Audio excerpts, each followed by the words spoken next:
Hello student, भौतिक विज्ञान के यूट्यूब चैनल में आपका स्वागत है।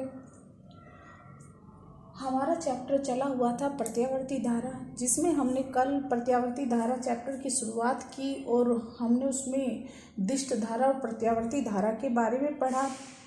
इसके बाद हमने डेरिवेशन की थी एक हल, जिसमें हमारा प्रत्यावर्ती धारा I = I0 sin omega t आया था और प्रत्यावर्ती वोल्टता V = V0 sin omega t आई थी। इसके बाद आज का हमारा जो हेडिंग है, टॉपिक है, वो है माध्य अथवा औसत आयु। तो माध्य अथवा औसत आयु निकालने के लिए इसमें हम धारा की माध्य आयु या वोल्टेज यानी वोल्टता की माध्य आयु को ज्ञात करेंगे। तो इसमें क्या है, कल ही डेरिवेशन के बाद मैंने बताया था कि यदि हमारी धारा एक संपूर्ण साइकिल को पूरा करे तो जो हमारी धारा होगी वो 0 होगी, धारा का माध्य मान जो होगा वो 0 होगा और आधे चक्र में धारा का मान एक परिमित राशि होता है। तो उसके लिए तो माध्य अथवा औसत मान कि एक संपूर्ण साइकिल के लिए प्रत्यावर्ती साइकिल का मतलब एक पूरा चक्कर लगाने के लिए, एक पूरा चक्कर कब लगता है धारा का, इसमें देखिए कल बताया था ये कि यहाँ से चलनी शुरू हुई, ये यहाँ तक आधा चक्कर है, उसके बाद ये यहाँ तक पूरा चक्कर है, आधा चक्कर ये है और आधा ये, तो यहाँ पर क्या हो जाता है, पूरा चक्र हो जाता है। तो साइकिल का मतलब होता है एक पूरा चक्र। तो एक संपूर्ण साइकिल के लिए प्रत्यावर्ती धारा का माध्य मान 0 होता है, जो कि अब हम अभी डेरिवेशन में करेंगे। परंतु प्रत्यावर्ती धारा की अर्ध साइकिल के लिए धारा का माध्य मान एक परिमित राशि होता है, जो अब हम हल करेंगे। तो इसमें क्या है, प्रत्यावर्ती धारा का माध्य मान निकालने के लिए Im यानी प्रत्यावर्ती धारा का माध्य मान तो निकाल रहे हैं हम, लेकिन अर्ध चक्र के लिए यहाँ पर नोट कर लेना प्रत्यावर्ती धारा के अर्ध चक्र का माध्य मान। तो आधे चक्र में कितना समय लगता है, T/2। तो Im = 1/T/2 और इंटीग्रल होगा 0 से T/2, क्योंकि हमें 0 से आधा निकालना है, कितना है ये T/2। तो लिमिट क्या लगेगी हमें, हमारी 0 से T/2 I dt। हमें पता है I = I0 sin omega t होता है और T = होता है 2π/ω। तो इसलिए Im = क्या हो गया, 1/T की जगह 2π/ω और 2 ये हमारा पहले से ही है। इंटीग्रल किया 0 से T/2 है, इसकी जगह भी हम क्या रखेंगे, 2π/ω। एक बार फिर से देखना, हमारा जो I है वो है I0 sin ओमेगा t और जो हमारा t है वो है 2π/ω। तो जब हमने अपनी ये दोनों वैल्यू टेक की, यानी I की जगह I0 sin ओमेगा t रखेंगे और t की जगह 2π/ω रखेंगे, तब हमारा Im = क्या होगा, 1/T की जगह 2π/ω और 2 हमारा पहले से ही है, इनटू इंटीग्रल किसका है, 0 T/2 है, तो T/2 क्या हो जाएगा, 2π/2ω I dt। इसके बाद आगे हमने I की वैल्यू रख दी, क्या है I की value, I0 sin omega t। तो Im = क्या होगा, 2 से 2 कट गया, ओमेगा ऊपर चला जाएगा और पाई नीचे, तो ω/π, इसमें भी 2 से 2 कट गया, तो इंटीग्रल क्या आई लिमिट, 0 से π/ω और I की जगह I0 sin omega t dt, यानी I0 sin omega t dt। इसके बाद हम इसका इंटीग्रल करें, तो इंटीग्रल करने पर क्या आया, Im = ω/π, I0 बाहर आ गया, sin ओमेगा t dt कहाँ आ गया, इंटीग्रल के अंदर। तो लिमिट क्या है हमारी, 0 से π/ω। हमें पता है sin ओमेगा t का जब हम समाकलन करते हैं तो आता है -1/2 cos ओमेगा t। तो इसलिए क्या हो गया, Im = ω/π × I0/ω और sin ओमेगा t का इंटीग्रल क्या हो गया, -cos ओमेगा t और 0 और ये क्या होगा, π/ω। एक बार फिर से देखना, जो हमारा अपोन में ओमेगा आया वो मैं डायरेक्ट बाहर लेकर चली गई, क्योंकि यहाँ पे देखना ओमेगा अपॉन पाई है तो ओमेगा अपॉन पाई हो गया, आई नोट का आई नोट होगा। ये ओमेगा कहाँ से आया, जब हमने साइन ओमेगा टी का समाकलन किया तो क्या हुआ, माइनस के कोस ओमेगा टी अपॉन ओमेगा आया, तो वो ओमेगा हमने बाहर रख दिया। और लिमिट कितनी है, 0 टू पाई बाई ओमेगा। इसके बाद हम यानी लिमिट का मतलब है टी की वैल्यू हम क्या रखेंगे, 0 और पाई बाई ओमेगा। हमारी जो ऊपर की लिमिट होती है वो प्लस में रखी जाती है और नीचे की जो लिमिट होती है वो माइनस में रखी जाती है। तो इसलिए क्या होगा, I M is equal to minus चिन्ह को बाहर लेकर आ गए, minus I naught upon pi, क्योंकि हमारा ओमेगा से ओमेगा कट गया, क्या बचा pi upon I naught upon pi. Cos omega T है, पहले ऊपर की लिमिट रखेंगे यानी टी की जगह पाई बाई ओमेगा रखेंगे, तो क्या होगा कोस ओमेगा इंटू टी की जगह पाई बाई ओमेगा और माइनस के कोस 0। इसके बाद I M is equal to क्या होगा हमारा, माइनस के I naught upon pi cos omega pi upon omega, omega से ओमेगा कट गया, कोस पाई बच गया माइनस कोस 0। हमें पता है कोस पाई का मान -1 होता है और कोस 0 का मान 1 होता है। तो इसलिए क्या हुआ, I M is equal to minus के आई नोट अपॉन पाई -1, क्योंकि पाई का मान कोस 180 का मान -1 होता है और कोस 0 का मान 1 हुआ, तो -1 ये कितने हो गए, माइनस के 2 हो गए। तो आई नोट अपॉन पाई माइनस के 2, माइनस माइनस क्या होता है हमारा प्लस, जब हम माइनस की मल्टीप्लाई माइनस में करते हैं तो हमारा प्लस आता है। तो इसलिए I M is equal to क्या हुआ हमारा 2 आई नोट अपॉन पाई। अथवा क्या लिख सकते हैं हम, पाई का मान क्या होता है 22/7 या 3.14। तो जब हम पाई की वैल्यू रखेंगे यहाँ पर तो हमारा आई एम आएगा 0.637 आई नोट। तो या तो आई एम की वैल्यू यहाँ रख सकते हो या यहाँ पे। इसी प्रकार ये हमारा प्रथम धनात्मक अर्धचक्र के लिए था। इसी प्रकार हम ऋणात्मक अर्धचक्र के लिए प्रत्यावर्ती धारा का औसत मान निकालेंगे, तो तब हमारा I M is equal to आएगा माइनस के 2 आई नोट अपॉन पाई, यानी I M is equal to क्या हुआ हमारा माइनस के 0.637 आई नोट। तो पूरे चक्र के लिए औसत मान निकालने के लिए I M is equal to क्या करेंगे, पहले अर्धचक्र को दूसरे अर्धचक्र के साथ में ऐड कर देंगे। तो जब हमने पहले अर्धचक्र के साथ दूसरे अर्धचक्र को ऐड किया तो हमारा जो पहला अर्धचक्र था वो क्या आया था निकल कर 2 आई नोट अपॉन पाई, और जो हमारा दूसरा चक्र था उसका क्या आया मान माइनस के 2 आई नोट अपॉन पाई, यानी पहला अर्धचक्र ये था और दूसरा ये था। जब हम इन दोनों को ऐड करेंगे तो क्या आएगा हमारा 0। तो इसलिए पूरे अर्धचक्र के लिए आई का मान कितना आया 0। तो इसलिए हमने पहले क्या लिखा हुआ था कि जब हमारी धारा एक पूरा चक्कर पूर्ण करती है तो उसका जो औसत मान आता है वो क्या आता है 0, और जब आधा चक्र करती है तो उसका मान एक परिमित संख्या आती है जो कि हमारा क्या है 2 आई नोट अपॉन पाई। क्योंकि जो हमारी धारा है प्रत्यावर्ती धारा वो कैसे चलती है, x से y की तरफ और y से x की तरफ, दोनों दिशाओं में चलती है, इसलिए इसका औसत मान 0 आया। इसके बाद नेक्स्ट हेडिंग है हमारा, नेक्स्ट हेडिंग से पहले एक बार और देख लेना एक बात और, जैसे हमारा प्रत्यावर्ती धारा के लिए हमने आधे चक्र के लिए प्रत्यावर्ती धारा का औसत मान निकाला, उसके बाद दूसरे आधे चक्र के लिए औसत मान निकाला और फिर पूरे चक्र के लिए औसत मान निकाला। इसी प्रकार हम प्रत्यावर्ती वोल्टता के लिए भी कर सकते हैं कि यानी प्रत्यावर्ती वोल्टता, प्रत्यावर्ती वोल्टता क्या होती है, कल हमने पढ़ा v equal to V naught sine omega T होता है। तो जहाँ पर हमने i equal to I naught sine omega T रखा उसकी जगह हम v equal to V naught sine omega T रख सकते हैं।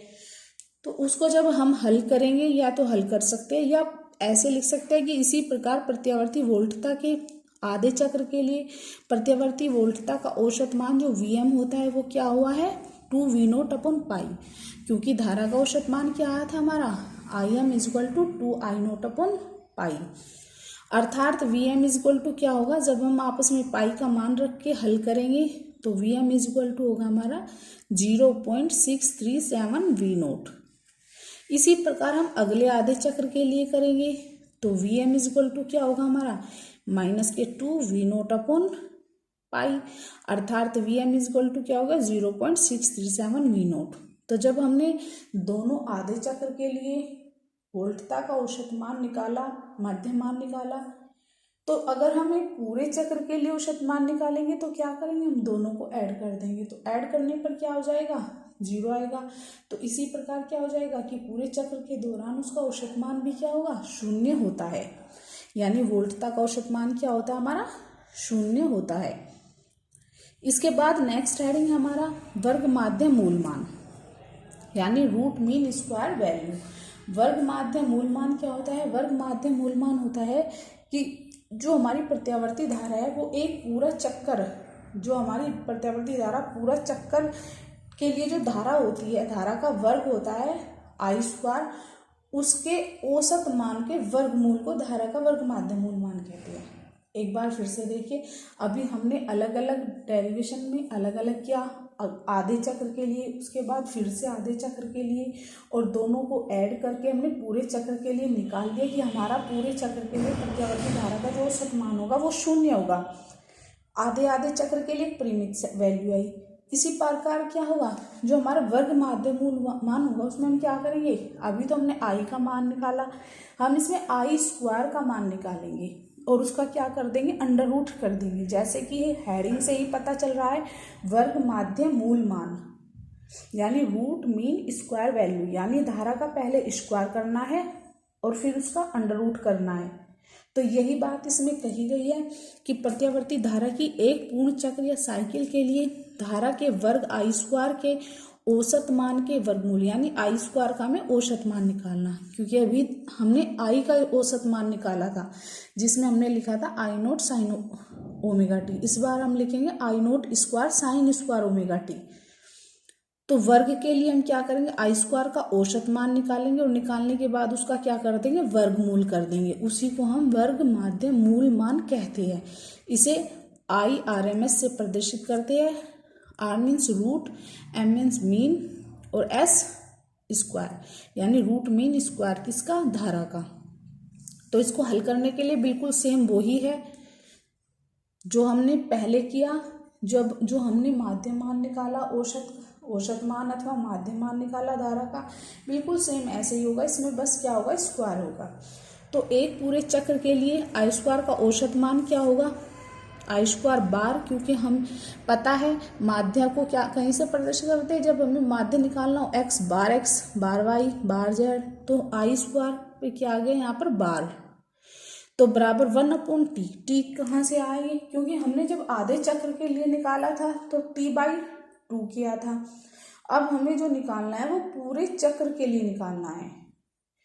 धारा जो पूरा चक्कर लगाती है उसका पूरा चक्र जो होता है वो t समय अंतराल में होता है, और जो आधा चक्र होता है t का हाफ। तो इसलिए हमने उसमें जो किया था, लिमिट लगाई थी वो t हाफ लगाई थी। इसमें क्या होगा, हमारा t होगा पूरे चक्र के लिए, हमारा क्या आ जाएगा t, और i की जगह होगा हमारा आई स्क्वायर। तो इसीलिए क्या हो गया, I square bar equal to 1/t, 0 limit होगी 0 से t, और आई स्क्वायर dt। इसमें भी ऐसे ही होगा। आई का मान हमारा क्या है, I equal to I naught sine omega T होता है, और टी होता है हमारा 2π/ओमेगा। तब I square bar equal to क्या होगा, 1/t का मान क्या है, 2π/ओमेगा। यानी हमने ये दोनों वैल्यू को इसमें रखना है। तो 1/t की जगह 2π/ओमेगा इंटू जो हमारा समाकलन है, लिमिट 0 से t है, लेकिन t का मान हमारा 2π/ओमेगा है। आगे आई dt है, लेकिन आई का मान हमारा क्या है, I naught sine omega t. और तो हम आई स्क्वायर को क्या लिख देंगे, I naught square sine square omega t dt। इसके बाद आगे देखिए, I square bar equal to omega हमारा ऊपर चला जाएगा, 2π नीचे होगा, तो ओमेगा अपॉन 2π इंटू, इसमें से हमने आई नोट स्क्वायर को बाहर ले लिया। उसमें तुम्हें याद होगा हमने आई नोट को बाहर ले लिया था, लेकिन हमारा यहाँ पर आई नोट स्क्वायर है। तो जब हमारा आई नोट स्क्वायर बाहर आ गया तो हमारी जो लिमिट होगी वो 0 से 2π/ओमेगा होगी, और अंदर क्या बचेगा, sign square omega T into D T. तो साइन स्क्वायर ओमेगा टी का मान होता है हम ट्रिग्नोमेट्री में पढ़ चुके हैं कि 1 minus cos 2 omega T upon 2 होता है। तो इसलिए आगे क्या कर दिया हमने, ओमेगा अपॉन 2 पाई आई नोट स्क्वायर, लिमिट 0 से 2 पाई ओमेगा है, 2 पाई upon omega, sign square omega T क्या होता है हमारा 1 minus cos 2 omega T upon 2 और ये डी टी। तो जो हमें अब समाकलन करना है वो किसका करना है, इसमें हम 2 को बाहर ले लेंगे, कॉमन आ जाएगा, बाहर आ जाएगा ये समाकलन से। तो जो हमें समाकलन करना है वो 1 माइनस कोस 2 ओमेगा टी का करना है। तो उसके लिए आगे ओमेगा अपॉन 2 पाई आई नोट स्क्वायर 0 से 2 पाई अपॉन ओमेगा और 1 minus cos 2 omega T upon 2 D T. 2 हमने बाहर ले लिया तो क्या आ गया, ओमेगा अपॉन 2 पाई, ये आई नोट स्क्वायर है अपॉन में 2 जो कि हमने बाहर लिया है, 0 से 2 पाई अपॉन ओमेगा है तो क्या बचा, ये 1 minus cos 2 omega T D T. तो हमें अब समाकलन करना है, जो हमारा एक होता है उसका समाकलन होता है हमारा टी, और जो हमारा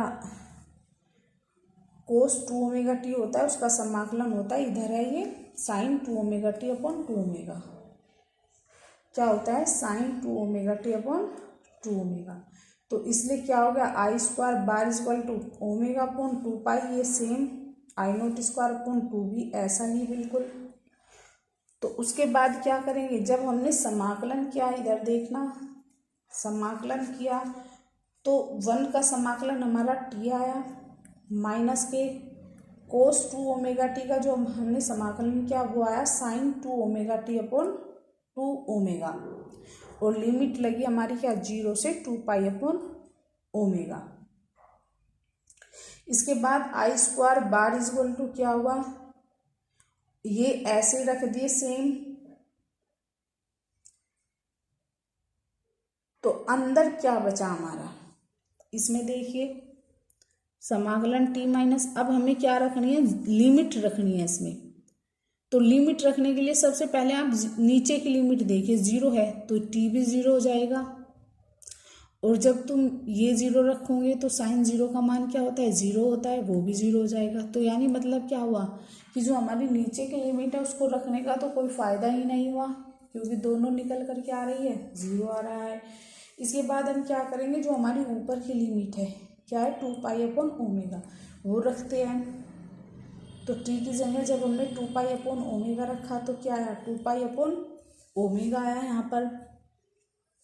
इसके बाद आगे देखिए, जब हम इसमें sine 2 omega T upon 2 omega में रखेंगे ओमेगा अपॉन पाई, तो इसमें देखना ध्यान से साइन 2 ओमेगा और टी का मान क्या है 2 पाई अपॉन ओमेगा है। तो जब हम इसको यहाँ पे रफली देखना एक बार ध्यान से सभी,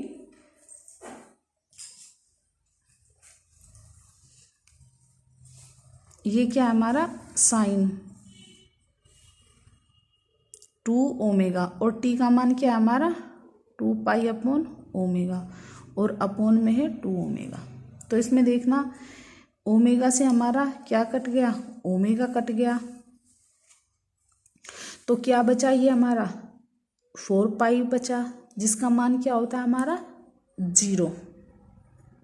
तो इसका मान क्या है हमारा 0 निकल कर, क्योंकि साइन पाई हमारा 0 होता है और पाई की मल्टीप्लाई किसी में भी कर लो, 2 में 3 में 4 में, तो क्या आएगा 0 ही आएगा।